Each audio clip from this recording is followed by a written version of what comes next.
അപ്പോൾ ഉടമ്പടി എടുക്കുന്ന എല്ലാ മനുഷ്യർക്കും ഇതുപോലെ ഉപദേശം കിട്ടുന്നുണ്ട്, ആന്തരിക ഉപദേശങ്ങൾ കിട്ടുന്നുണ്ട്. ഇന്ന കാര്യങ്ങൾ, ഇതാണ് വഴി, ഇതിലേ പോവുക. അതുപോലെ നിങ്ങൾക്കും കിട്ടും. എല്ലാ കൊല്ലത്തെ ഇപ്പം തന്നെ കഴിഞ്ഞ ദിവസങ്ങളിൽ ഒരു സാക്ഷ്യം ഉണ്ടായി. ശ്രുതിക്കട്ടെ മക്കളെ. ഹല്ലേലൂയ ഹല്ലേലൂയ ഹല്ലേലൂയ സാക്ഷികളോടെ സംസാരിക്കുന്ന നന്ദി പറയുന്നു. ഹല്ലേലൂയ ഹല്ലേലൂയ മഹത്വം മഹത്വം. പരിശുദ്ധ പരമദിവ്യകാരുണ്യത്തിന് എന്നേരവും ആരാധനയും സ്തുതിയും പുകഴ്ചയും ഉണ്ടായിരിക്കട്ടെ. പരിശുദ്ധ പരമദിവ്യകാരുണ്യത്തിന് എന്നേരവും ആരാധനയും സ്തുതിയും പുകഴ്ചയും ഉണ്ടായിരിക്കട്ടെ. ആ സ്നേഹ കണ്ണൂരിൻ്റെ സാക്ഷ്യമാണ്. അപ്പോൾ സ്നേഹ കണ്ണൂരിൻ്റെ പ്രശ്നം വെച്ച് കഴിഞ്ഞാൽ അവൾ എന്തോ പരീക്ഷ എഴുതിയിട്ട് അതിനകത്ത് എപ്പോഴും ഇങ്ങനെ പരാജയപ്പെട്ടുകൊണ്ടിരിക്കുക. ഉടമ്പടി എടുത്ത കക്ഷിയാണ്. ഉടമ്പടി എടുത്തിട്ടും പരീക്ഷ തോറ്റേ, അതാണ് വിഷയം. അപ്പോൾ ഒരു ദിവസം എന്താണ് ഈ ഉടമ്പടി എടുത്തിട്ടും പരീക്ഷ തോറ്റത് എന്താണ്? ഇവളെ വീണ്ടും അത് ഓർത്തിട്ട് ഇവൾ വിശ്വാസത്തിൽ പിന്നെയും ചാഞ്ചല്യമാണ് ഉണ്ടാക്കുന്നത്, ചെഞ്ചലിപ്പുണ്ടാക്കും. ഞാൻ ഉടമ്പടി എടുത്താണല്ലോ, പിന്നെ എന്താ പരീക്ഷ തോറ്റത് എന്ന് ചോദിക്കും. അപ്പോൾ എന്താ പ്രശ്നം വെച്ച് കഴിഞ്ഞാൽ, അപ്പോൾ ഉടനെ രാത്രി എന്താണ് തോറ്റതെന്ന് കർത്താവ് പറയും. മാതാവ് സ്വർഗത്തിൽ നിന്ന് ഇറങ്ങി വന്ന ഒരു മെസ്സേജ്, ഒരു സ്വപ്നം കാണും. എന്നിട്ട് ഇവൾ തുണി അലക്കുന്ന ഒരു സ്വപ്നം കാണും. ഇപ്പം ഈ പണ്ടത്തെ കാലം പോലെ ഒന്നുമല്ല, നേരിട്ട് സംസാരിക്കണം, അപ്പോഴപ്പം തീർക്കേണ്ട കേസ് കെട്ടുകൾ. ഇവൾ പ്രശ്നം എന്താണ്, ഞാൻ ഉടമ്പടി എടുത്തില്ല, പിന്നെ എന്താ പരീക്ഷയ്ക്ക് തോരുന്നതാണ്. ഉടനെ മറുപടി രാത്രി വരും. എന്താ മറുപടി രാത്രി തന്നെ എന്താണ്, അമ്മ പ്രത്യക്ഷപ്പെടും. എന്നിട്ട് ഉടനെ ഇവൾ തുണി അലക്കണ കാണും. അപ്പോൾ ഉടനെ ഇവളുടെ അമ്മയോട് പറയും, രാത്രി മാതാവ് പ്രത്യക്ഷപ്പെട്ടു, ഞാൻ തുണി അലക്കുകയായിരുന്നെന്ന് പറയാം. അപ്പോൾ ഉടനെ അമ്മ പറയും, നീ ഉടമ്പടി എടുത്തിട്ട് അതുപോലെ വെറുതെ പ്രത്യക്ഷയുടെ പ്രാർത്ഥന ചെല്ലിക്ക് മാത്രം ഇരിക്കുകയല്ലേ, വേറെ ഒരു പണിയും ചെയ്യണില്ല. ഈ പണ്ടാരം ഒരു പണിയും ചെയ്യണില്ല, ആ പ്രത്യക്ഷയുടെ പ്രാർത്ഥന ചെല്ലിയിരിക്കുകയാണ്. എന്തെല്ലാം കാര്യങ്ങളുണ്ട്. നീ ആദ്യം മര്യാദയ്ക്ക് ആ പത്രം എല്ലാം കൊണ്ടുപോയി പ്രേക്ഷിത പ്രവർത്തനം ചെയ്തിട്ട് വല്ല അനാഥാലയത്തിലും പോയി അവിടെ തുണിയൊക്കെ ഇറക്കി കൊടുക്കാൻ പറയും, അമ്മ പറയും. അപ്പോൾ ഇവൾക്ക് പക്ഷേ ആഗ്രഹമുണ്ട് ഇതൊക്കെ ചെയ്യണമെന്ന്, പക്ഷെ അവസരമില്ല. എവിടെ പോകണം, ആര് കൂടെ വരും, എങ്ങനെ ചോദിക്കണം, ആരെ കോണ്ടാക്ട് ചെയ്യണം, ഐഡിയ ഇല്ല.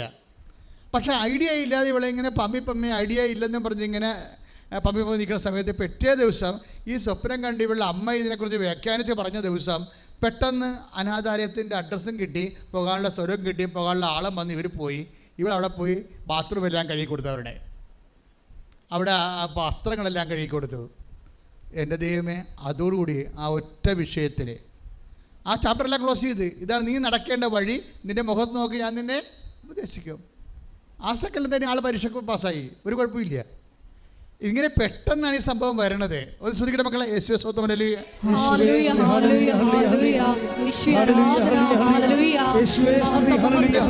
എന്താ പ്രശ്നം വെച്ച് കഴിഞ്ഞാൽ, പരീക്ഷയ്ക്ക് പാസ്സായത് 2 മൊഡ്യൂൾ പോയി. 2 മൊഡ്യൂൾ പോയതല്ല പ്രശ്നം, 2 മൊഡ്യൂൾ പോയിട്ടും മാതാവ് ജർമ്മനി ഇവൾക്ക് പെർമനന്റ് ജോലി കൊടുത്തു. അതാണ് അവിടുത്തെ മിറക്കിൾ എന്ന് പറയണത്.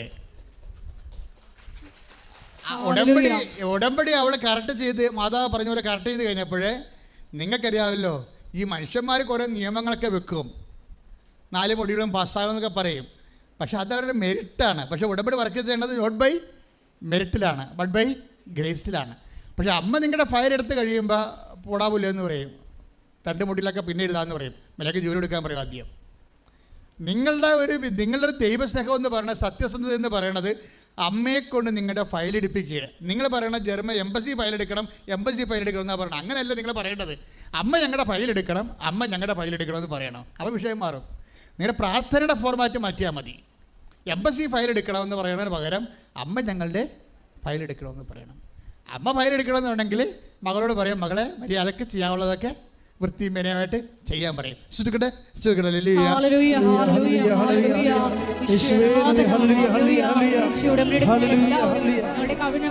കർത്താവിന്റെ കൃപയിൽ ആശ്രയിച്ച് മുന്നേറുവാൻ ഈ ആരാധനയിലൂടെ ഞങ്ങളെ അഭിഷേകം ചെയ്യണമേ.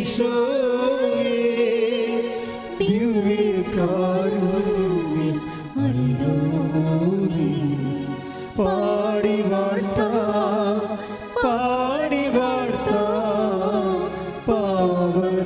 സ്നേഹമേ, പാടി വാഴ്ത്താ പാവന സ്നേഹമേ. പരിശുദ്ധ പരമ ദിവ്യകാരുണ്യത്തിന് ആരാധനയും സ്തുതിയും പുകഴ്ചയും ഉണ്ടായിരിക്കട്ടെ. എല്ലാവരുടെയും പ്രശ്നം ഉടമ്പടി നിങ്ങൾ ലൈറ്റ് വെയിറ്റ് ആക്കി കളഞ്ഞതാണ്. മനസ്സിലായില്ലേ? ഉടമ്പടി എല്ലാവരുടെയും, അതായത് നിങ്ങൾക്ക് ഉടമ്പടിയിൽ ദൈവസാന്നിധ്യം വൈകുന്നുണ്ടെങ്കിൽ അതിൻ്റെ കാരണം ദൈവമാണ് ലൈറ്റ് വെയിറ്റ് ആക്കേണ്ടത്, നിങ്ങളുടെ വിഷയം. പക്ഷെ നിങ്ങൾ അതിന് പകരം നിങ്ങൾ എന്ത് ചെയ്ത് ഉടമ്പടി ലൈറ്റ് വെയിറ്റ് ആക്കി. ഇവിടെ അങ്ങനെ ചെല്ല ചെയ്തിരിക്കണത്. അവിടെ എന്താ ചെയ്തിരിക്കണത്? ഉടമ്പടി എടുത്തൊരു പ്രത്യക്ഷ പ്രാർത്ഥന ചെല്ലിയിരിക്കുക, ലൈറ്റ് വെയിറ്റ് ആക്കി ഇരിക്കുക. ഇവിടെ കഴിവില്ല കൈ, അതായത് നിങ്ങൾ കൈ നനയാതെ ഈ സംഭവത്തിൽ ഇൻവെസ്റ്റ് ചെയ്യാൻ പറ്റത്തില്ലെങ്കിൽ ഉടമ്പടി വർക്ക് ചെയ്യാൻ പാടായിരിക്കും. കോഴി മുട്ട എന്നെ ബിരിയാണിയില്ലല്ലോ, ഞാൻ ബിരിയാണിയില്ലല്ലോ എന്ന് പറഞ്ഞുകൊണ്ട് കിടന്നുകൊണ്ട് കോഴി മുട്ടടത്ത് കിടന്നുകൊണ്ട് കൊച്ചു തള്ളക്കോഴി കിടന്നുകൊണ്ട് പ്രശ്നം ഉണ്ടാക്കും. അത് കുഞ്ഞു കോഴി പ്രശ്നം ഉണ്ടാക്കും. ഞാൻ ബിരിയാണിയില്ലല്ലോ എന്ന്. അപ്പോൾ തള്ളക്കോഴി പറയും, ഞാൻ നിൻ്റെ മുഖത്ത് വന്ന് കയറി ഇരിക്കട്ടെ 10-20 ദിവസം. അത് പറ്റത്തില്ലെന്ന് പറയും. അതാണ് പ്രശ്നം. അപ്പോൾ ഇരുന്ന് ചീഞ്ഞു പോകുകയുള്ള മുട്ട. അതേ മുട്ടയ്ക്ക് വിരിയണം എന്ന് പറഞ്ഞ് ഉടമ്പടി നടക്കണം സാക്ഷ്യം സാക്ഷ്യമുണ്ട്. പക്ഷേ അപ്പോൾ തള്ളക്കോഴി പറയും, ഇത് ചൂട് വേണ്ടേ, ഞാൻ ഈ 10-20 ദിവസം നിൻ്റെ മുഖത്ത് കിടക്കാൻ ഇരിക്കട്ടെ. അത് പറ്റത്തില്ല, എനിക്ക് പറ്റത്തില്ല. അതിപ്പോൾ തള്ള വേണേൽ വേറെ എവിടെ മാറിയിരിക്കാൻ പറയും. മുട്ട പറയും, വിരിയത്തില്ല. ആ സാധനം ചീഞ്ഞു പോയുള്ളൂ. പല അണ്ണന്മാരുടെയും ഉടമ്പടി ചീഞ്ഞു പോകാൻ കാരണം നിങ്ങൾ ദൈവത്തിൻ്റെ ചൂട് ഏക്കാൻ വിസമ്മതിച്ചുകൊണ്ടാണ്. ഇതെന്ന് വെച്ച് കഴിഞ്ഞാൽ കറക്റ്റായിട്ട് നിങ്ങൾ ഇതിനകത്ത് ഒരു സംഭവം പോലെ എക്സ്ട്രാ ഇല്ല. ഞങ്ങൾ എന്തെങ്കിലും ആഡ് ചെയ്തിട്ടുണ്ടെങ്കിൽ ഓക്കെ. ഞങ്ങൾ ആഡ് ചെയ്തതിൽ പോലും ദൈവം പറഞ്ഞ കാര്യങ്ങൾ മാത്രമേ ഉടമ്പടിയിലുള്ളൂ. അല്ല ജോസഫച്ചനോ ഇവിടുത്തെ ശുശ്രൂഷകരോ പ്രാർത്ഥിച്ചോ ആലോചിച്ചോ സങ്കല്പിച്ചോ ഒരു സാധനം ഉടമ്പടി അടങ്ങിയിട്ടില്ല. ഉടമ്പടി ചെയ്തിരിക്കുന്ന എല്ലാ കാര്യങ്ങളും ഏതെങ്കിലും കാലഘട്ടങ്ങളിൽ ദൈവം നമ്മളോട് പറഞ്ഞിട്ടുള്ള പൊതുവായിട്ടുള്ള കാര്യങ്ങളേ ഉള്ളൂ. അതുകൊണ്ട് തന്നെ നിങ്ങൾക്ക് ഉടമ്പടിയിൽ പൂർണ്ണമായിട്ടും വിശ്വസിക്കാൻ പറ്റും. പ്രാർത്ഥിക്കുക, കർത്താവായ ദൈവമേ, ഉടമ്പടിയിൽ പൂർണ്ണമായി മനസ്സർപ്പിച്ചുകൊണ്ട് സന്തോഷത്തോടെ ഉടമ്പടി നിർവർത്തിച്ചുകൊണ്ട് ഉടമ്പടി പ്രകാരം ജീവിതം ക്രമീകരിക്കാൻ അഭിഷേകം നൽകണമേ.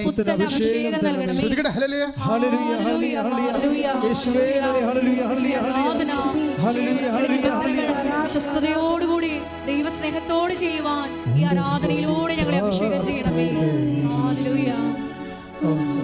ഉടനടി പരിഹാരമേകും ഉടമ്പടി പ്രാർത്ഥനയിൽ ഉടനടി പരിഹാരമേകും അവൻ പറയുന്നത് ചെയ്തിടുവിൻ ജീവിതം ധന്യമായി തീർന്നിടും.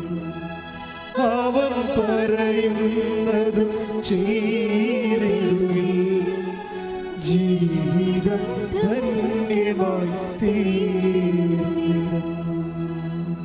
പരിശുദ്ധ പരമദിവ്യകാരുണ്യത്തിന് എന്നേരവും ആരാധനയും സ്തുതിയും പുകഴ്ചയും ഉണ്ടായിരിക്കട്ടെ. പരിശുദ്ധ പരമദിവ്യകാരുണ്യത്തിന് എന്നേരവും ആരാധനയും സ്തുതിയും പുകഴ്ചയും ഉണ്ടായിരിക്കട്ടെ. പരിശുദ്ധ പരമദിവ്യകാരുണ്യത്തിന് എന്നേരവും ആരാധനയും സ്തുതിയും പുകഴ്ചയും ഉണ്ടായിരിക്കട്ടെ. അതായത് നമ്മൾ ചില സമയത്ത് ഇപ്പം നമ്മൾ നേരത്തെ പറഞ്ഞില്ലേ, അപ്പം 42 വയസ്സുള്ള ആളിന് ഡെലിവറി ഹൈ റിസ്ക് ആണ്, കുഞ്ഞ് മരിക്കും അല്ലെങ്കിൽ അമ്മ മരിക്കും. അതിനാണ് ഹൈ റിസ്ക് എന്ന് പറയണത്. അപ്പോൾ ഇതൊന്നും സംഭവിക്കാതെ നല്ല ആരോഗ്യമുള്ള കുഞ്ഞിനെ, കംപ്ലീറ്റ് ആയിട്ടുള്ള ഹെൽത്തായിട്ടുള്ള കുഞ്ഞിനെ ഈസിയായിട്ട് കിട്ടണില്ലേ? ഇതുപോലെ ലൈറ്റ് വെയിറ്റ് ആയിട്ട് വരുന്ന വിഷയങ്ങളെക്കുറിച്ച് ആരാണ് സംസാരിക്കുന്നത്? ഞാൻ ഈ ഭാഗം വായിച്ചപ്പോൾ എൻ്റെ മനസ്സിൽ സങ്കീർത്തനമാണ് വന്നത്.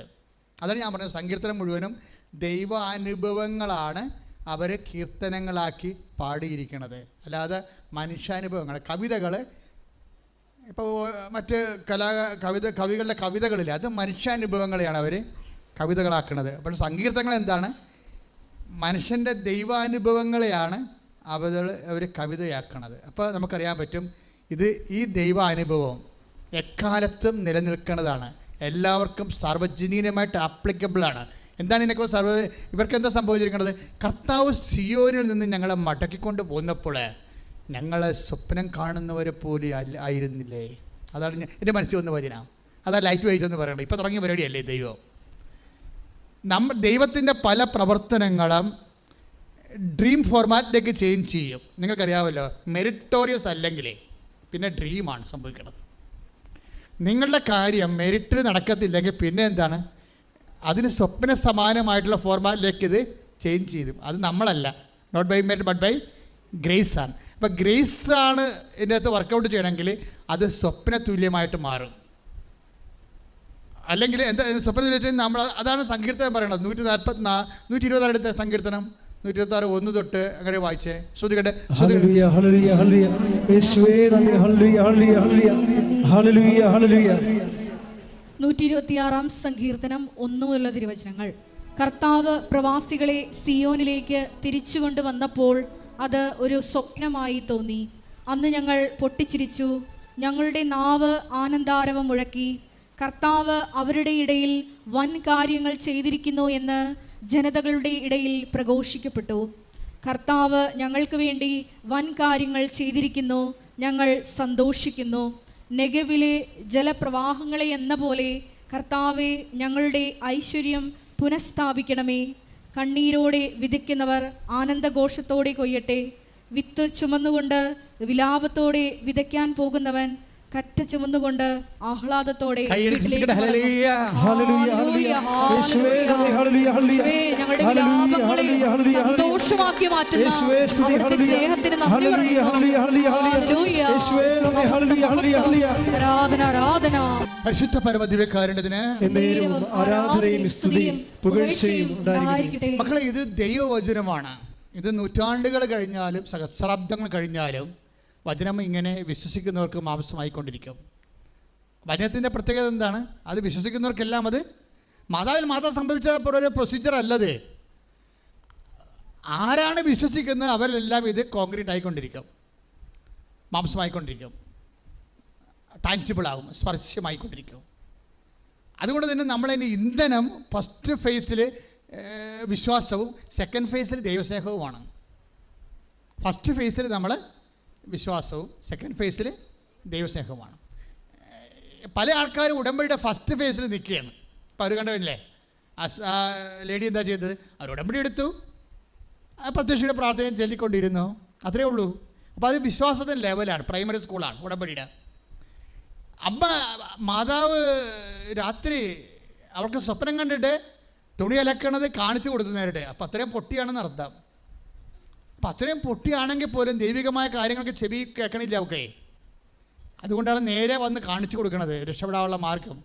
അതായത് നമ്മൾക്ക് ഇതെന്ന് വെച്ചാൽ ഈ പരീക്ഷ, ഞാൻ സത്യം പറയട്ടെ, ഞാനാണ് ദൈവമെങ്കിൽ ഈ സാധനത്തിനോട് ഇതൊന്നും പറഞ്ഞു കൊടുക്കത്തില്ല. എന്താ കാര്യം? ഇത് ജന്മന ക്രിസ്ത്യൻ ഫാമിലി ജീവിച്ചതാണ്. ഇതിന് കിട്ടിയെടുത്തത് സങ്കീർത്തനങ്ങളും വചനങ്ങളും വേദപാഠങ്ങളും വേറെ ആരും കൊടുത്തിട്ടില്ല. ഇവിടെ നോൺ ക്രിസ്ത്യൻസ് ഒരു ദിവസം വചനം കേട്ടിട്ട് രണ്ടാമത്തെ ദിവസം വചനം മാംസമായിട്ട് അവർ കർത്താവിൻ്റെ സാക്ഷികളായിട്ടാണ് അവർ പറന്നു വരുന്നത്, അല്ലേ? അപ്പോൾ ഇങ്ങനെയുള്ളവരോടൊക്കെ പ്രത്യേകിച്ച് ഇവർക്ക് ട്യൂഷൻ പോലും കൊടുക്കത്തില്ല, അതിനെ ചാപ്റ്റർ ക്ലോസ് ചെയ്ത് കളയും. പക്ഷേ ദൈവം എന്ത് കരുണയുള്ളവരാണ് ഇപ്പോൾ മനസ്സിലായില്ലേ? പൊട്ടിപ്പെണ്ണിന് രാത്രി വന്ന് പ്രത്യക്ഷപ്പെടുകയാണെങ്കിൽ അതിലേക്ക് കാണിച്ചു കൊടുക്കണത്. ഇത് കണ്ണും കാണാൻ പോലെ ചെവിയും കേൾക്കാൻ പോലെ ദൈവ വചനത്തിനെതിരെ. അതുകൊണ്ട് ആംഗ്യം കാണിച്ചു കൊടുക്കണം. എന്ത് കഷ്ടമാണെന്ന് എനിക്ക് ദൈവത്തിൻ്റെ ഒരു ഗതികേട്. അത് ആംഗ്യം കാണിച്ചു കൊടുക്കണത്. ഇന്നത് ചെയ്ത രക്ഷപ്പെടും.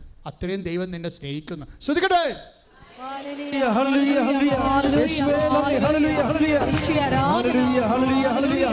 ആദ്യമായി തന്നെ പരിശുദ്ധ അമ്മയ്ക്കും തിരുക്കുമാരനും ഞാൻ 1000 നന്ദി പറയുന്നു.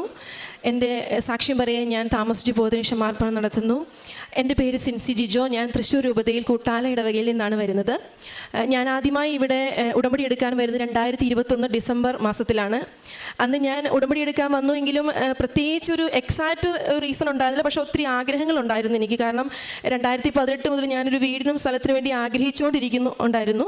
പക്ഷേ ഞങ്ങൾ റെൻറ്റിന് താമസിക്കുന്ന കാര്യങ്ങളെല്ലാം നടന്നു പോകുന്നു. അതുകൊണ്ട് ഭയങ്കരമായി ബുദ്ധിമുട്ട് എനിക്കുണ്ടായിരുന്നില്ല. പക്ഷേ ആഗ്രഹം ഉണ്ടായിരുന്നു എന്ന് മാത്രം. അങ്ങനെ ഞാൻ ഉടമ്പടി എടുക്കാൻ ഇവിടെ 2021 എത്തുന്നു. ഉടമ്പടി എടുത്തു. 3 മാസം ഞാൻ ഉടമ്പടിയുടെ കാര്യങ്ങളൊക്കെ ചെയ്തു. പക്ഷേ പ്രത്യേകിച്ച് കാരുണ്യ പ്രവൃത്തികളോ അല്ലെങ്കിൽ സാക്ഷിയോ ഒന്നും അങ്ങനെ ഞാൻ കേട്ടിരുന്നില്ല. കാരണം അന്ന് എനിക്ക് അത്ര ബോധ്യമുണ്ടായിരുന്നില്ല ഈ സാക്ഷ്യത്തിനൊക്കെ ഇത്ര ഇമ്പോർട്ടൻസ് ഉണ്ടെന്നും കാരുണ്യ പ്രവൃത്തിക്കൊക്കെ ഇത്ര ഇമ്പോർട്ടൻസ് ഉണ്ടെന്നും എനിക്ക് അറിയത്തില്ലായിരുന്നു. അങ്ങനെ 3 മാസത്തെ ഉടമ്പടി കഴിഞ്ഞു. ഞാൻ പുതുക്കാനൊന്നും പോയില്ല. അത് കഴിഞ്ഞൊരു 2 മാസം കഴിഞ്ഞപ്പം പെട്ടെന്ന് തന്നെ ഞങ്ങൾക്ക് വീടിന് വേണ്ടി സ്ഥലം വാങ്ങിക്കാനുള്ള കൃപ ദൈവം തന്നു, പരിശുദ്ധാമ്മ തന്ന് അനുഗ്രഹിച്ചു. അന്നും എൻ്റെ മനസ്സിൽ അത്ര ബോധ്യം വന്നിട്ടില്ല, ഞാൻ ഇത് നിയോഗം വെച്ചതാണല്ലോ, പരിശുദ്ധമ്മ വഴിയാണല്ലോ എനിക്കിത് സാധിക്കുന്നതെന്നൊന്നും. പക്ഷേ ഞാൻ വചനം എഴുതി പ്രാർത്ഥിച്ചുകൊണ്ടിരുന്നു. കർത്താവ് ഭവനം പണിയുന്നില്ലെങ്കിൽ പണിക്കാരുടെ അധ്വാനം വ്യർത്ഥമാണ്, കർത്താവ് നഗരം കാക്കുന്നില്ലെങ്കിൽ. ആ വചനം എഴുതി ഞാൻ 1000 പ്രാവശ്യം എഴുതി തീർന്നിട്ട് പിറ്റേന്നാണ് ഞങ്ങൾക്ക് ഈ സ്ഥലത്തിൻ്റെ ടോക്കൺ കൊടുക്കാൻ സാധിച്ചത്. അന്നും ഞാൻ തിരിച്ചറിഞ്ഞില്ല പരിശുദ്ധമ്മ എൻ്റെ കൂടെ ഉണ്ടെന്നോ, ഇതൊന്നും ബോധ്യം എനിക്കുണ്ടായിരുന്നില്ല. അങ്ങനെ ഞങ്ങൾ രജിസ്ട്രേഷൻ കഴിഞ്ഞു. പിറ്റേ മാസം തന്നെ ഞങ്ങളുടെ വീട് പണി ആരംഭിച്ചു. ഒരു പ്രശ്നവുമില്ലാതെ ഞങ്ങൾക്ക് ലോൺ സാങ്ഷനായി. 6 മാസത്തിനുള്ളിൽ തന്നെ പെട്ടെന്ന് ഞങ്ങളുടെ പണികൾ ഏകദേശം വാർക്ക് ലെവൽ വരെ എത്തി. വാർക്ക് കഴിഞ്ഞ് പെട്ടെന്ന് ഞങ്ങൾക്ക് പണി മുന്നോട്ട് കൊണ്ടുപോകാൻ പറ്റുന്നില്ല. ലോണിൻ്റെ ഫസ്റ്റ് ഗഡു മാത്രമേ ഞങ്ങൾക്ക് കിട്ടിയിട്ടുണ്ടായിരുന്നുള്ളൂ. അപ്പം ഞങ്ങൾക്കൊരു പേഴ്സണൽ ലോൺ ഉണ്ടായിരുന്നു. ആ ലോൺ ക്ലോസ് ചെയ്താലേ സെക്കൻഡ് ഇൻസ്റ്റാൾമെൻറ്റ് ലോണിൽ കിട്ടുകയുള്ളൂ. ആദ്യം ഞങ്ങൾക്ക് വലിയ ബുദ്ധിമുട്ടും തോന്നിയില്ല, കാരണം ഞങ്ങളുടെ ഒരു മനസ്സിലെ പ്ലാൻ എന്ന് പറഞ്ഞാൽ നമുക്കൊരു സ്ഥലമുണ്ട്, ആ സ്ഥലം വിറ്റ് കഴിഞ്ഞാൽ വീട് പണിയുടെ ബാക്കി കാര്യങ്ങളെല്ലാം മുന്നോട്ട് കൊണ്ടുപോകാമല്ലോ എന്നൊരു ചിന്ത മനസ്സിലുണ്ടായിരുന്നു. പക്ഷേ 1 മാസം കഴിഞ്ഞു, 2 മാസം കഴിഞ്ഞു, 3 മാസം കഴിഞ്ഞു, സ്ഥലം വിൽപ്പനയൊന്നും ആവുന്നൊന്നുമില്ല. അപ്പം മാനസികമായി ഭയങ്കര സമ്മർദ്ദം തുടങ്ങി. വീട് പണി നടക്കുന്നിടത്ത് കാടൊക്കെ കയറി തുടങ്ങി, ആൾക്കാർ ചോദിക്കാൻ തുടങ്ങി. പക്ഷേ നമുക്കൊരാളുടെ നിന്ന് തിരിച്ചിട്ട് ലോൺ അടച്ചിട്ട് ഹൗസിംഗ് ലോണിലേക്ക് പോയി മുന്നോട്ട് കൊണ്ടുപോയാലും പിന്നെ മുന്നോട്ട് എങ്ങനെയായിരിക്കും എന്നുള്ള ഒരു പേടി. ഈ സ്ഥലം വിൽക്കണം, അതാണ് ഞങ്ങളുടെ ഒരു മനസ്സിൽ കിടക്കുന്നത്. ഒരു 7 മാസം കഴിഞ്ഞപ്പം ഈ വീട് പണി നടക്കുന്നതിൻ്റെ അടുത്തുള്ള ആൾക്കാർ വിളിച്ചു പറയാൻ തുടങ്ങി. അവിടെയുള്ള ലോക്കലായ ആൾക്കാർ ഈ വീട്ടിൽ കയറിയിരുന്ന് മദ്യപിക്കാനൊക്കെ തുടങ്ങിയിട്ടുണ്ട്. രാത്രിയായപ്പം മഴക്കാലം ആകാറായി. അത് കേട്ടപ്പോൾ എൻ്റെ ചങ്കിലൊരു ഇടിവാള് മിന്നുന്നൊരു അവസ്ഥയായി. എനിക്ക് വീട്ടിലിരിക്കാൻ പറ്റുന്നില്ല. തമ്പുരാനെ ഇത്രയും പ്രാർത്ഥിച്ച് ആഗ്രഹിച്ചുണ്ടാക്കുന്നൊരു വീട്ടിൽ ഇങ്ങനെ ആൾക്കാർ കയറുന്നല്ലോ, എനിക്ക് ഇരിക്കാൻ പറ്റില്ല. പിറ്റേ ദിവസം തന്നെ ഞാൻ കൃപാസനത്തിലേക്ക് വരിക. അപ്പോൾ ഹസ്ബൻഡ് അതിനെതിരൊന്നും പറഞ്ഞില്ല, ആൾ എന്നെ സപ്പോർട്ട് ചെയ്യുന്ന ആളാണ്. അപ്പോൾ കൃപാസനത്തിൽ വന്നപ്പോൾ എനിക്കറിയത്തില്ല, അച്ഛനെ കാണണമെങ്കിൽ അതിന് ജപ്തി നോട്ടീസ് അങ്ങനെയൊക്കെയുള്ളൂ. പക്ഷെ നമുക്ക് അങ്ങനെ ഒരു ഇഷ്യൂ ഇല്ല, ഈ ലോൺ ബ്ലോക്ക് ആണെന്ന് മാത്രമേ ഉള്ളൂ. ഞാൻ എന്തോ വീടിൻ്റെ സ്കെച്ചും കാര്യങ്ങളും കയ്യിലെടുത്തിട്ടുണ്ടായിരുന്നു. വന്നതേ ഞാൻ ഇവിടെ ഒന്ന് പ്രാർത്ഥിച്ചിട്ട് ഉടനെ ഞാൻ അച്ഛനെ കാണാൻ വേണ്ടി ക്യൂ നിൽക്കുക. അപ്പം ഇന്നത്തെ പോലെ സെക്യൂരിറ്റീസ് ഒന്നും അന്ന് അത്ര ഇല്ല, ഒത്തിരി തിരക്കും ആൾക്കാർ ശ്വാസം മുട്ടുക നിന്നിട്ട്. അപ്പോൾ നിന്നൊരു ചേട്ടനെ കാണിച്ചപ്പം പറഞ്ഞു, ജപ്തി നോട്ടീസോ അല്ലെങ്കിൽ വേറെ എന്തെങ്കിലും പ്രൂഫായിട്ടുണ്ടെങ്കിൽ മാത്രമേ അച്ഛനെ കാണാൻ സാധിക്കുകയുള്ളൂ എന്ന് പറഞ്ഞു. അപ്പോൾ എനിക്ക് വിഷമമായി, ദൈവമേ ഇതിനൊരു സൊല്യൂഷൻ കാണുകയും ചെയ്യണം. പക്ഷേ ഓരോരുത്തരുടെ കണ്ടീഷൻസ് അവർ കേട്ടപ്പോൾ എന്നേക്കാൾ ഒത്തിരി മാനസികമായി ബുദ്ധിമുട്ട് അനുഭവിക്കുന്ന ഒരു അസുഖങ്ങളുള്ളവരും അവിടെ. അപ്പം ദൈവമേ ഞാൻ അവിടെ നിൽക്കുന്നത് ശരിയല്ലല്ലോ, ഞാൻ ഇടിച്ചു കുത്തി ആൾക്കാർക്ക് ബുദ്ധിമുട്ടുണ്ടാക്കി നിൽക്കാൻ പാടില്ല എന്ന് പറഞ്ഞു. ഞാൻ പെട്ടെന്ന് എനിക്കൊരു അനുസരണത്തിൻ്റെ ഒരു ബോധ്യം അന്നേരം അവിടെ ഉണ്ടായി. ഞാൻ അനുസരിക്കാം, അവർ പറഞ്ഞ പോലെ ഞാൻ തിരക്ക് പിടിക്കാൻ നിൽക്കണ്ടെന്ന് ഓർത്ത് ഞാൻ ഇവിടെ വന്ന് നിന്നു. അപ്പോൾ ഇവിടെ വന്ന് നിൽക്കുമ്പോൾ അച്ഛൻ ഇവിടെ ഓരോരുത്തർക്ക് വേണ്ടി ഇങ്ങനെ പ്രാർത്ഥിക്കുന്നു. എൻ്റെ ആഗ്രഹം അച്ഛൻ തലേ കൈ വെച്ച് പ്രാർത്ഥിക്കണമെന്നല്ല. അപ്പോൾ ഞാൻ എന്ത് ചെയ്യും, ഓരോരുത്തർ തലേ കൈ വയ്ക്കും, ഞാൻ അവിടെ നിന്ന് മുട്ടുകുത്തി എണീറ്റേക്കും, അച്ഛന് ബ്ലെസ്സിങ് മേടിക്കും, എന്നെ അനുഗ്രഹിച്ചെന്നുള്ള രീതിയിൽ ഞാൻ ഇവിടെ ഇരിക്കും. അങ്ങനെ ഉച്ചവരെയുള്ള സെഷൻ കഴിഞ്ഞു. ഞാൻ ഫുഡൊന്നും കഴിച്ചിട്ടുണ്ടായിരുന്നില്ല. അപ്പം പോകാൻ നേരത്ത് ഫുഡും കഴിച്ചെന്നാൽ വീട്ടിലേക്ക് പോകാമല്ലോ, തന്നെയാണ് ഞാൻ വരുന്നത്. പോകാമെന്ന് ഓർത്ത് ഞാൻ പുറത്തേക്ക് ഇറങ്ങി ഫുഡൊക്കെ കഴിച്ചു. തിരിച്ചെന്നാൽ ഒന്ന് വാഷ്റൂമിൽ പോയിട്ട് വന്നേക്കാമെന്ന് എൻ്റെ മനസ്സിൽ തോന്നി. ഞാൻ തിരിച്ച് വീണ്ടും വന്നു. തിരിച്ച് വന്നപ്പോൾ ഉച്ച കഴിഞ്ഞത് സെക്ഷന് വേണ്ടി അവിടെ ആൾക്കാർ വീണ്ടും അച്ഛനെ കാണാൻ അവിടെ നിൽക്കുക. അപ്പോൾ ഞാൻ ജസ്റ്റ് വീണ്ടും അവിടെ നിന്ന് നോക്കി. അപ്പോൾ എന്നെ രാവിലെ കണ്ട ചേട്ടൻ ചോദിച്ചു, ചേച്ചി എന്താ വീണ്ടും ഇവിടെ നിൽക്കുന്നത്, അച്ഛനെ കാണാനാണോ? അപ്പോൾ പറഞ്ഞു, ഞാൻ അച്ഛനെ കാണാൻ നിന്നതാണ്, പക്ഷേ എനിക്ക് രാവിലെ ഇങ്ങനെ കാണാൻ പറ്റിയില്ല. അപ്പോൾ ചേച്ചിയും കയറി വരാൻ പറഞ്ഞു. കയറി വന്നു. ഞാൻ അകത്തേക്ക് കയറി. അച്ഛൻ അപ്പം എൻ്റെ അടുത്ത് ഇതിലുള്ള പ്രൂഫുകളൊന്നുമില്ല, ഈ സ്കെച്ചും വീടിൻ്റെ പ്ലാനും മാത്രമേ ഉള്ളൂ. അത് കാണിച്ചു. എനിക്ക് അവിടെ ഇരുന്ന ബ്രദർ വേഗം എഴുതി തന്നു. എനിക്ക് തന്നെ അറിയത്തില്ല എന്താ സംഭവിച്ചത്. ഞാൻ പെട്ടെന്ന് അച്ഛൻ്റെ അടുത്തേക്ക് വന്നു. അച്ഛനെ കാണാൻ പറ്റി. അച്ഛനെ ബ്ലെസ് ചെയ്തു. എന്നോട് ചോദിച്ചു, സാക്ഷ്യം പറയാൻ തയ്യാറാണോ എന്ന് ചോദിച്ചു. ആന്ന് പറഞ്ഞു. കാശുരൂപം തന്നു. ഈ സംഭവം നടക്കുന്ന സമയത്ത് എൻ്റെ തൃശ്ശൂർ ജോലി ചെയ്തുകൊണ്ട് ഹസ്ബൻഡ് പറയാൻ, ഹസ്ബൻഡ് ഭയങ്കര ഒരു തല കറക്കുന്ന പോലെ വല്ലാത്തൊരു അവസ്ഥയിൽ കൂടെ ആൾ കടന്നു പോയി എന്ന് പറഞ്ഞു. അതൊക്കെ ഞാൻ ചെന്ന് കഴിഞ്ഞപ്പോൾ അറിയാൻ പറ്റി. എന്നിട്ട് ഞാൻ തിരിച്ച് വീട്ടിൽ ചെന്നു. അപ്പം ഞങ്ങളുടെ ഇടവയിൽ കാറ്റീസം പഠിപ്പിക്കുന്നതാണ്. അപ്പം ഞങ്ങളുടെ വീട് പണി നടക്കുന്നതും ഞങ്ങൾ താമസിക്കുന്ന സ്ഥലം തമ്മിൽ 10 കിലോമീറ്റർ ഡിഫറൻസ് ഉണ്ട്. അപ്പോൾ ഞാൻ കാറ്റീസം പഠിപ്പിച്ച് കഴിഞ്ഞ് ഞായറാഴ്ച ഞങ്ങൾ വീട് പണി നടക്കുന്നിടത്ത് ഈ കാശുരൂപമായിട്ട് വരിക. അപ്പോൾ കാശുരൂപത്തിൽ വെക്കുന്നതിന് എൻ്റെ മനസ്സിൽ തോന്നി കുറച്ച് പ്രാർത്ഥിച്ചിട്ട് വെക്കാം. അപ്പോൾ ഞാനൊരു 1.5 മണിക്കൂറോളം ജപമാലയും വിശ്വാസ പ്രമാണവും ചൊല്ലി ഞാൻ ആ വീട്ടിൻ്റെ ഉള്ളിൽ ഫുൾ എല്ലാ റൂമിൽ കൂടെയും ഞാൻ നടന്നു. അപ്പം ഒരു പകുതി ഭാഗമായപ്പോഴത്തേന് എനിക്ക് തല കറങ്ങാൻ തുടങ്ങി, കുന്തിരിക്കത്തിൻ്റെ മണം വരാൻ തുടങ്ങി, വല്ലാത്തൊരു വേർക്കുന്നു, ഭയങ്കര ഒരു അസ്വസ്ഥത. ഞാൻ പറഞ്ഞു, എന്താ ദൈവമേ പരീക്ഷ, ഞാൻ തന്നെ ഉള്ളൂ, പേടിയായി എനിക്ക്. വീണ്ടും ഞാൻ ശക്തമായ വിശ്വാസ പ്രമാണമൊക്കെ ചൊല്ലിപ്പോൾ എൻ്റെ അസ്വസ്ഥത മാറി. അന്നേരത്തേക്ക് ഹസ്ബൻഡ് വന്നു. അപ്പോൾ ഞങ്ങൾ പ്രാർത്ഥിച്ച് ഈ കാശുരൂപം ഞങ്ങളുടെ വീട് പണി നടക്കുന്ന ആ പ്രാർത്ഥന മുറിക്ക് വേണ്ടി ഞങ്ങൾ ചെറിയൊരു പോർഷൻ ഉണ്ടായിരുന്നു. അപ്പോൾ അതിൽ അതിൻ്റെ കട്ടയുടെ ഇടയ്ക്ക് ഞങ്ങൾ വെച്ചു. അപ്പം ഹസ്ബൻഡ് സാധാരണ ഇങ്ങനത്തെയൊക്കെ ഒരു പ്രശ്നങ്ങൾ വന്നു കഴിഞ്ഞാൽ പെട്ടെന്ന് അവരുടെ അടുത്ത് റിയാക്ട് ചെയ്യും, അല്ലെങ്കിൽ അവരുടെ അടുത്ത് നേരിട്ട് സംസാരിക്കുന്ന ഒരു പ്രകൃതമാണ്. ഞാൻ നോക്കുമ്പോൾ ഹസ്ബൻഡ് വന്നിരിക്കുന്നത് ഒരു പേപ്പറിൽ ഇങ്ങനെ ഞങ്ങൾ ആഗ്രഹത്തോടെ ഉണ്ടാക്കുന്ന വീട്ടിലാണ്, ദേവി ചെയ്ത് ഇവിടെ ആരും കയറി മദ്യപിക്കരുന്ന ഒരു പേപ്പറിലൊക്കെ എഴുതിക്കൊണ്ട് വന്നിരിക്കുന്നത്. അപ്പം തന്നെ എനിക്ക് തോന്നി ദൈവമേ മാതാവ് ഇടപെട്ടിട്ടുണ്ട്. കാരണം ഞാൻ പറഞ്ഞിട്ടുമില്ല ഇങ്ങനെ, ആൾക്ക് തന്നെ അങ്ങനെ ബോധ്യം തോന്നി. ഞങ്ങളുടെ വീടിൻ്റെ മുമ്പിൽ അത് ഒട്ടിച്ചു വെച്ചു. പിറ്റേ ആഴ്ചയായപ്പോഴത്തേനും അവിടെ മൊത്തം സർക്കുലേറ്റായി, പിന്നെ അവിടെ ആരും കയറാണ്ടായി. 1.5 ആഴ്ചയ്ക്കുള്ളിൽ ഞങ്ങൾക്ക് ഈ ലോൺ ക്ലോസ് ചെയ്യാനുള്ള വഴി ദൈവം മറ്റു രീതിയിൽ ക്രമീകരിക്കുകയാണ്. എൻ്റെ ആഗ്രഹം എന്ന് പറഞ്ഞാൽ ഞങ്ങൾ ആ ഫുൾ ഇൻസ്റ്റാൾമെൻറ്റ് ഒറ്റയടിക്ക് കിട്ടുവാണെങ്കിൽ ഞങ്ങളുടെ പേഴ്സണൽ ലോണും ക്ലോസ് ചെയ്യാം, വീട് പണി നടക്കാമെന്നായിരുന്നു. പക്ഷേ തമ്പുരാൻ അറിയായിരുന്നു അത് അങ്ങനെ പോയിരുന്നെങ്കിൽ ഞങ്ങൾ ആഗ്രഹിച്ച രീതിയിൽ വീട് പണി പൂർത്തിയാക്കാൻ സാധിക്കില്ല എന്ന്. അങ്ങനെ ഞങ്ങൾക്ക് എമൗണ്ട് ശരിയാകുന്നതനുസരിച്ച് ഞങ്ങൾ പേഴ്സണൽ ലോൺ ക്ലോസ് ചെയ്യുന്നു. ഞങ്ങൾക്ക് എമൗണ്ട് ആകും. ഞങ്ങൾ ആഗ്രഹിക്കുന്നതിലൊക്കെ അപ്പുറമായ രീതിയിൽ 2023 ജൂൺ 26 ഞങ്ങൾക്ക് വീട് പണി പൂർത്തിയാക്കാൻ സാധിച്ചു. അതിൻ്റെ ഇടയ്ക്ക് ഒത്തിരി പേര് ഞങ്ങൾ ആഗ്രഹിച്ചിരിക്കുന്ന, ഞാൻ ചുരുക്കി പറയുകയാണ്, സാമ്പത്തിക ബുദ്ധിമുട്ട് മനസ്സിൽ തോന്നുന്ന സമയത്ത് നമുക്ക് റൊട്ടേഷൻ കാര്യങ്ങൾ പോയിക്കൊണ്ടിരിക്കുക. അപ്പോൾ ഞാൻ ഈ പ്രത്യക്ഷീകരണ പ്രാർത്ഥനയ്ക്ക് ചിലപ്പോൾ 9 പ്രാവശ്യം അല്ലെങ്കിൽ 33 പ്രാവശ്യമൊക്കെ തിരികെ എത്തിച്ച് വെച്ച് പ്രാർത്ഥിക്കും. ആ പ്രാർത്ഥിച്ചതിൻ്റെ ഫ്രാക്ഷൻ ഓഫ് സെക്കൻഡിലായിരിക്കും ഒന്നെങ്കിൽ ഹസ്ബൻഡിന് കോള് വരും, അല്ലെങ്കിൽ ചോദിക്കും അത്യാവശ്യം പൈസ വല്ലതും ഉണ്ട്, അത്യാവശ്യം വേണം റൊട്ടേറ്റ് ചെയ്യാൻ തരാട്ടോ എന്ന് പറഞ്ഞ് കോളുകൾ വരുമായിരുന്നു.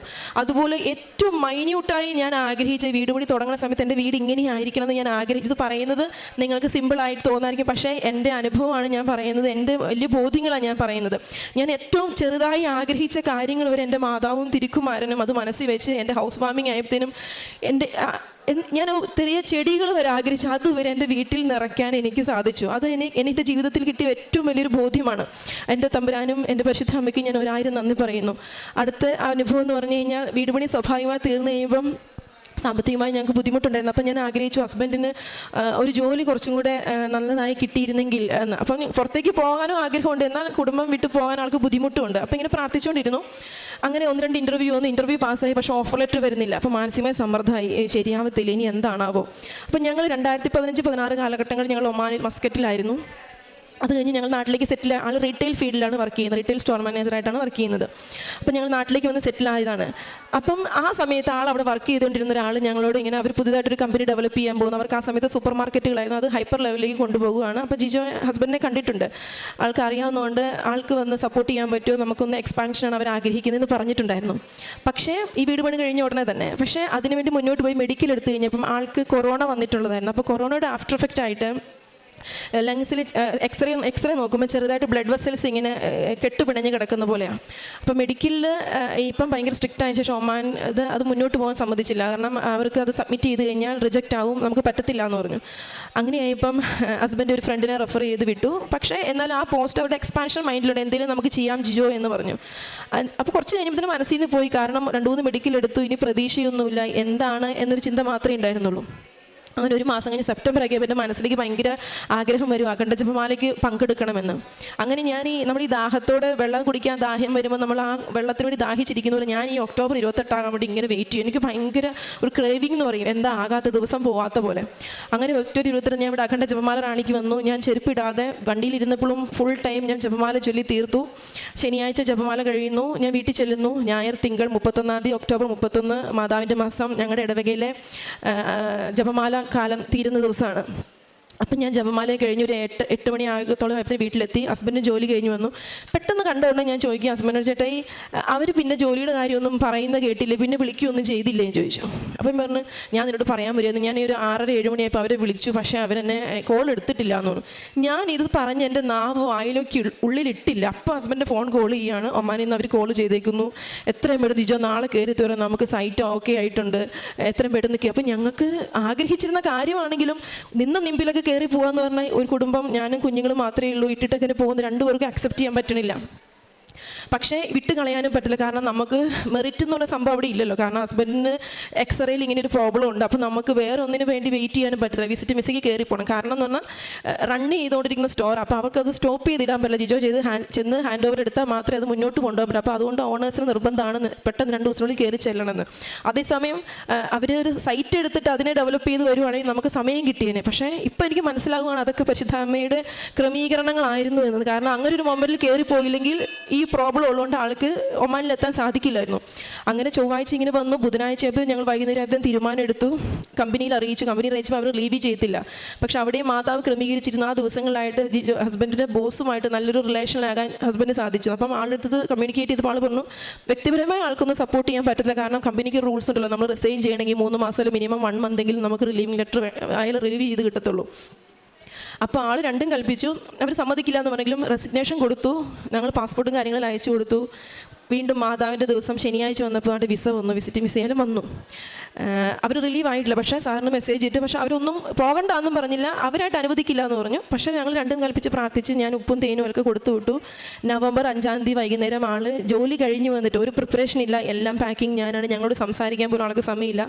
6 മണി വരെ ജോലി കഴിഞ്ഞ് വന്നു. 6:30 വീട്ടിൽ നിന്ന് ഇറങ്ങി 11 മണിക്കായിരുന്നു ആളുടെ ഫ്ലൈറ്റ്. ആൾ കയറി. അപ്പോൾ നിങ്ങൾ ചിന്തിക്കണം, ഒക്ടോബർ 28-ാം തീയതി ശനിയാഴ്ചയാണ് ഞാൻ ഈ അഖണ്ഡ ജപമാലയ്ക്ക് പങ്കെടുക്കുന്നത്. 2 ദിവസത്തിനുള്ളിലാണ് ഈ ജോലി കരിയാവുന്നത്. 8 ദിവസത്തിലുള്ള ആൾ ഒമാനിലെത്തി. ഈ സമയ ചുരുക്കം എന്നൊക്കെ ഞാൻ കേട്ടിട്ടേ ഉള്ളൂ. പക്ഷേ എനിക്കത് അറിയത്തില്ല. ഇത് അനുഭവിക്കുമ്പോഴേ നമുക്ക് അതിൻ്റെ ഫീലിംഗ് എന്താണെന്നുള്ളത്. അപ്പോൾ ഞങ്ങളൊരു ഫാമിലി കുടുംബക്കാരോടൊന്നും പറഞ്ഞില്ല. ഒത്തിരി പേർക്ക് അതിൻ്റെ പിണക്കമൊക്കെ ഉണ്ടായി.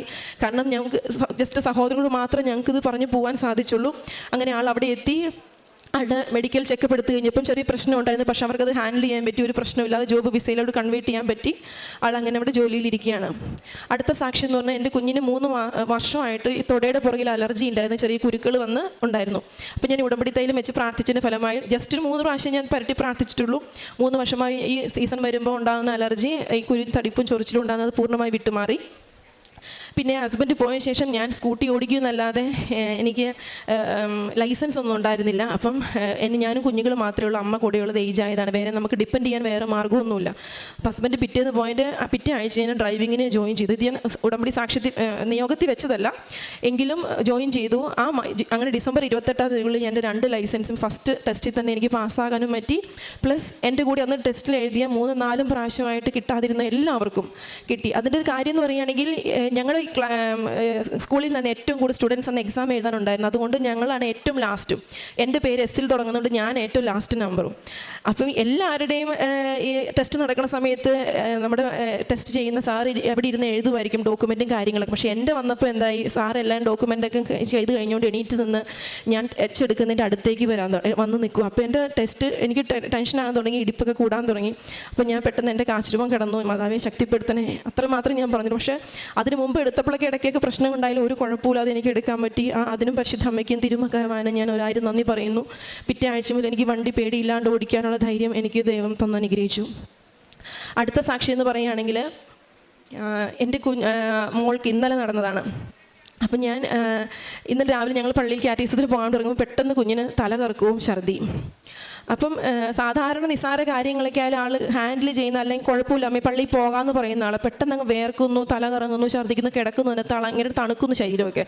അപ്പം ഞാൻ ഓർത്ത്, തമ്പുരാനെ എനിക്ക് നാളെ സാക്ഷ്യം പറയാൻ പോകുള്ളൂ, വീണ്ടും തടസ്സം വരുവാണോ ഞാൻ ഓർത്ത്. പെട്ടെന്ന് ഞാൻ എന്ത് ചെയ്തു, തൈലം എടുത്ത് നെറ്റിയിലും ഉള്ളം കയ്യിൽ 2 കാലിലും വയറിലും കാലിൻ്റെ 2 ഉള്ളം കാലിലും ഞാൻ കുരിശ് വരച്ച് പ്രാർത്ഥിച്ചു.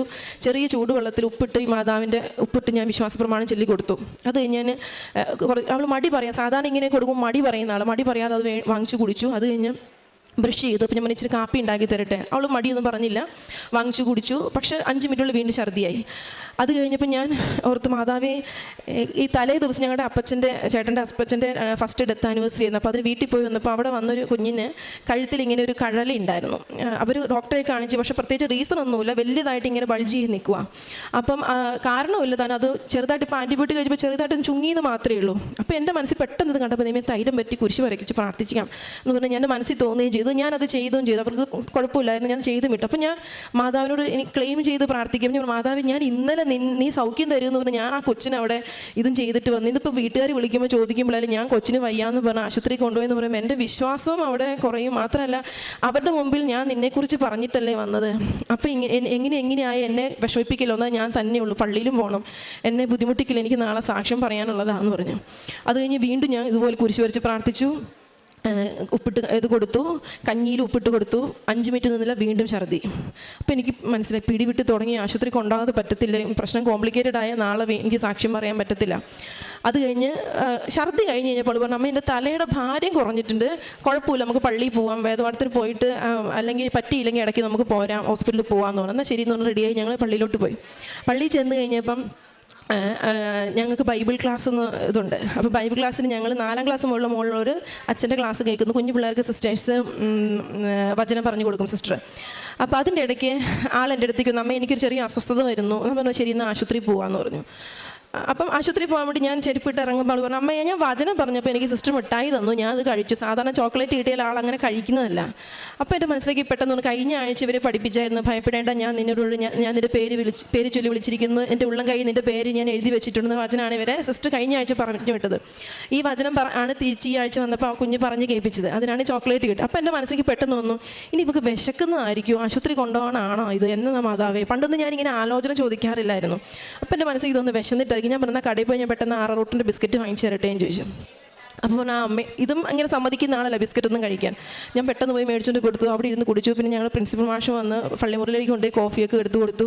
അടുത്ത് കുടിച്ചു, ക്ലാസ് വന്നു, ഒരു കുഴപ്പമില്ല, നിർത്താതെ 3-4-5 പ്രാവശ്യം ഛർദ്ദിച്ച കുഞ്ഞ്, ഒരു കുഴപ്പമില്ല, ഇന്ന് ക്ലാസ്സിൽ പോയിട്ടുണ്ട് ഞാൻ ഇവിടെ പോരുമ്പം. ഇത്രയൊക്കെ അനുഗ്രഹങ്ങളാണ് എനിക്ക്. ഇനി പറയാത്ത ചെറുതായി വേറെ പല കാര്യങ്ങളുണ്ട്, പക്ഷെ സമയം ചുരുക്കം പോലെ ഞാൻ നിർത്തുവാണ്.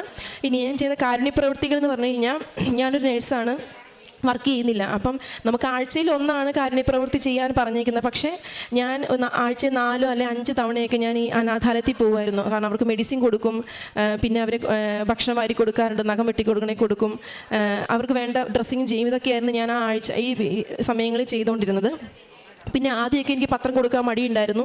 പിന്നെ എനിക്ക് ആ മടിയൊക്കെ പോയി ഞാൻ ഒരിക്കലും പള്ളിയിലോ ക്രിസ്ത്യൻസ് അങ്ങനെ ആൾക്കാർക്ക് കൊടുക്കാൻ ശ്രമിക്കാറില്ല. ഒന്നെങ്കിൽ ബസ് സ്റ്റാൻഡിലോ അല്ലെങ്കിൽ ഓട്ടോ ഓടിക്കുന്ന ചേട്ടന്മാരുടെ അടുത്ത് അങ്ങനെ ഈശോയെക്കുറിച്ച് അറിയാത്തവർ അക്രൈസ്തവർക്കൊക്കെ കൊടുക്കാനൊക്കെ കൂടുതൽ ഞാൻ കൊടുത്തിട്ടുള്ളത്. പിന്നെ ഇപ്പോൾ കിട്ടുന്നൊരു അനുഭവം എന്ന് പറഞ്ഞു കഴിഞ്ഞാൽ, ഇങ്ങനെയൊക്കെ കൊടുക്കുമ്പോൾ എനിക്ക് ഓട്ടോമാറ്റിക്കലി എൻ്റെ കണ്ണ് നിറയാൻ തുടങ്ങി. ഇവരുടെ അടുത്ത് ഈശോയെക്കുറിച്ച് പറയുമ്പോൾ അങ്ങനെ ഒരു അനുഭവത്തിലൂടെ ഞാനിപ്പോൾ കടന്നു പോകുന്നു. പിന്നെ എനിക്ക് വ്യക്തിപരമായി കിട്ടിയ അനുഭവം എന്ന് പറഞ്ഞാൽ, എനിക്ക് ഒത്തിരി നമ്മളൊക്കെ ചിന്തിക്കും നമ്മളൊക്കെ പെർഫെക്റ്റാണ്, നമ്മൾ വലിയ തെറ്റുകളൊന്നും ചെയ്യുന്നില്ലെന്ന്. എനിക്ക് ഭയങ്കര ക്ഷമ കുറഞ്ഞ ആളായിരുന്നു ഞാൻ. പിള്ളേർ നന്നായിട്ട് കുരുത്തക്കേട് കാണിക്കുമ്പോൾ ഞാൻ വഴക്ക് പറയും, അല്ലെങ്കിൽ നല്ല സൗണ്ട് ഉയർത്തി സംസാരിക്കുമായിരുന്നു. അപ്പം ഞാൻ ചിന്തിക്കുന്ന അവർ തെറ്റ് ചെയ്തിട്ടല്ലേ, അപ്പം എനിക്കത് അമ്മയായ സ്ഥിതിക്ക് എനിക്ക് പറയാനുള്ള റൈറ്റ് ഉണ്ടല്ലോ എന്നാണ് ഞാൻ ചിന്തിച്ചുകൊണ്ടിരുന്നത്. പക്ഷേ ഇപ്പം എനിക്ക് മനസ്സിലാക്കാൻ തുടങ്ങി, എനിക്ക് കാമാകാൻ സാധിക്കുന്നു, എനിക്ക് ക്ഷമ ലഭിച്ചിട്ടുണ്ട്. അവരുടെ അടുത്ത് ഹാൻഡിൽ ചെയ്യുന്നെങ്കിലും എനിക്ക് സമാധാനത്തിൽ അതിനെ ഹാൻഡിൽ ചെയ്യാൻ സാധിക്കുന്നുണ്ട്. പിന്നെ ഇപ്പം ഞാൻ ആഴ്ചയിൽ അല്ലെങ്കിൽ ഒരു മാക്സിമം 1.5 ആഴ്ചക്കുള്ളിൽ ഞാൻ കുമ്പസാരിക്കാറുണ്ട്. അതൊക്കെ എന്നെ വിശുദ്ധിയിൽ അല്ലെങ്കിൽ എന്നെ പിടിച്ചു നിർത്താൻ എൻ്റെ പേഴ്സണലായിട്ടുള്ള വിശുദ്ധീകരണത്തിന് എന്നെ ഒത്തിരി സാധിക്കുന്നുണ്ട്. എനിക്ക് ഇതിൽ നിന്ന് കിട്ടിയ വലിയൊരു ബോധ്യം എന്ന് പറഞ്ഞു കഴിഞ്ഞാൽ, നമ്മൾ ഒത്തിരി പ്രാർത്ഥിച്ചിട്ട് കാര്യമില്ല, ഓരോ വ്യക്തികളുടെയും വിശുദ്ധീകരണം എത്രമാത്രം മുന്നോട്ട് പോകുന്നോ അതനുസരിച്ചാണ് നമുക്ക് ബ്ലെസ്സിങ് കിട്ടിക്കൊണ്ടിരിക്കുന്നതും. അത് ഭയങ്കര ശക്തമായിരിക്കും. അതുകൊണ്ട് കുമ്പസാരത്തിന് ആരും ഇമ്പോർട്ടൻസ് ഇല്ലാന്നോ, അല്ലെങ്കിൽ നമ്മൾ വിചാരിക്കും ചെറിയ ചെറിയ പാപങ്ങളല്ലേ, അതൊക്കെ മനുഷ്യനല്ലേ, നമുക്ക് അതിനുള്ള അവകാശമുള്ള അങ്ങനെയല്ല. നമ്മളത് കോൺഷ്യസ് ആയിട്ട് നമ്മൾ ആ സമ്മർദ്ദത്തിൽ നിൽക്കുമ്പോഴും അതിനെ ഹാൻഡിൽ ചെയ്യാൻ ദൈവം നമ്മളെ അനുഗ്രഹിക്കുന്നു. അതിനുവേണ്ടി നമ്മൾ എത്രമാത്രം എഫേർട്ട് ഇടുന്നു, അല്ലെങ്കിൽ എത്രമാത്രം നമ്മൾ ആഗ്രഹിക്കുന്നു, അതിനനുസരിച്ച് നമുക്ക് അനുഗ്രഹങ്ങൾ കിട്ടിക്കൊണ്ടിരിക്കും. അതുകൊണ്ട് പരിശുദ്ധ കുമ്പസാരത്തിന് ഒത്തിരി ഇമ്പോർട്ടൻ്റ് ഉണ്ട്. നമ്മുടെ ചെറിയ പിന്നെ ഞാൻ എന്നും കിടക്കാൻ നേരത്ത് ചിന്തിക്കും, ഈശോയെ ഞാൻ ഇന്ന് സംസാരിച്ച രീതികൾ, അല്ല ഞാൻ ഇന്ന് ഇടപെട്ട രീതികളിൽ എവിടേക്കാണ് ഈശോയെ കുറവുള്ളത്, അല്ല എനിക്ക് കുറച്ചും കൂടെ ഭംഗിയാക്കാൻ സാധിക്കുന്ന, എനിക്ക് കുറച്ചും കൂടെ നന്നായി ചെയ്യാമായിരുന്നത് എന്നും വിചിന്തനം ചെയ്യാനുള്ള വലിയൊരു കൃപ എനിക്ക് കിട്ടി. ഇനി എന്തെങ്കിലും റിയാക്ട് ചെയ്യാൻ തോന്നുന്ന മൊമെൻറ്റിലായാലും പെട്ടെന്ന് എനിക്ക് ഒന്ന് ആലോചിക്കാനുള്ളൊരു അവസരം അല്ലെങ്കിൽ ഒരു അവസ്ഥ എനിക്കിപ്പോൾ ലഭിക്കുന്നുണ്ട്. ഇതൊക്കെയാണ് എനിക്ക് പറയാനുള്ള സാക്ഷ്യങ്ങളും. പരിശുദ്ധ അമ്മയ്ക്കും തിരുക്കുമാരനും 1000 നന്ദി പറയുന്നു.